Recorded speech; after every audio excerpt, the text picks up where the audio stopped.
Voilà, et d'autres réfugiés ukrainiens sont arrivés hier soir en Corrèze. En tout, 25 personnes qui ont été accueillies dans la station Sport Nature de Marcillac-la-Croisille. La base nautique a été sollicitée par la préfecture corrézienne pour être un lieu d'hébergement d'urgence et temporaire des réfugiés.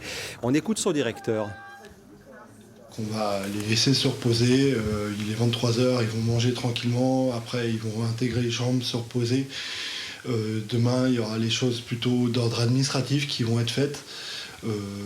Encore une fois, il faut laisser le temps que les choses descendent un petit peu et après on discutera avec eux pour les intégrer à nos clubs sportifs qui fonctionnent à la semaine, c'est-à-dire club de fitness, club de randonnée, de marche nordique, club de tir à l'arc. Et voilà, on va organiser petit à petit en fonction aussi des volontés et des motivations de chacun.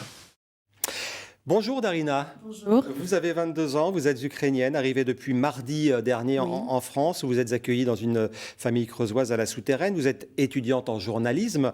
Vous avez fait vos études à Kiev, mais vous habitez dans le sud du pays. Quelle situation vous avez connue sur place et pourquoi vous avez décidé de partir ?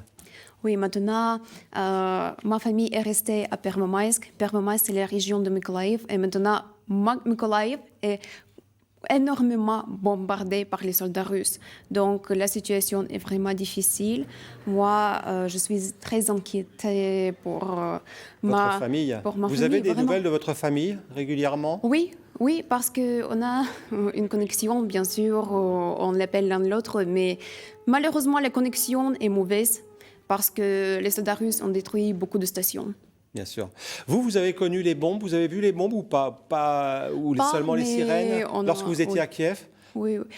Quand j'étais à Pervomaïsk, parce qu'on a entendu bien sûr les sirènes, les attaques aériennes et on a dû se cacher tout le temps. Parce que vous êtes parti de Kiev quelques jours, je crois, avant le début de l'invasion. Avant le commencement de la guerre, oui. Et vous y êtes retourné après ou pas à Kiev ? Non. Parce que les ponts ont été détruits. Alors, vous parlez très bien français, bravo. Comment vous connaissez la famille dans laquelle vous êtes hébergé à la Souterraine ? Pourquoi vous êtes arrivé là-bas ? Oui, cet été, j'ai fait le stage linguistique à la Souterraine, en Creuse.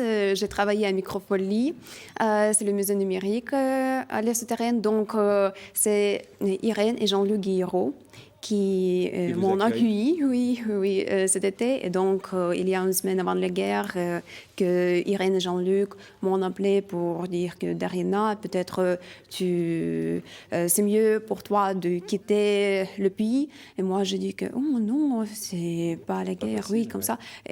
Mais après, c'est la fédération d'échange entre la France et l'Ukraine qui m'a proposé, le stage ici en France. Voilà, vous faites un stage à la radio, France Bleu, et puis vous êtes en stage en ce moment chez nous. Vous voulez continuer vos études en France, ici, vos études de journalisme ? Je voudrais, parce que maintenant je suis en 4e année de licence, mais je voudrais continuer de faire mes études en France de master. Très rapidement, qu'est-ce que vous avez à dire aux Français et aux Européens qui nous regardent sur votre pays ? Très rapidement, en 10 secondes. La situation est vraiment très difficile ici en Ukraine. Donc, notre président et notre peuple, on demande... Nous demandons à l'Europe de fermer le ciel au-dessus de l'Ukraine et on a besoin de l'aide. On a besoin d'aide. Vraiment. Merci beaucoup, Darina. Le message est passé. Bon courage et en tout cas, bienvenue chez nous en France et en Limousin.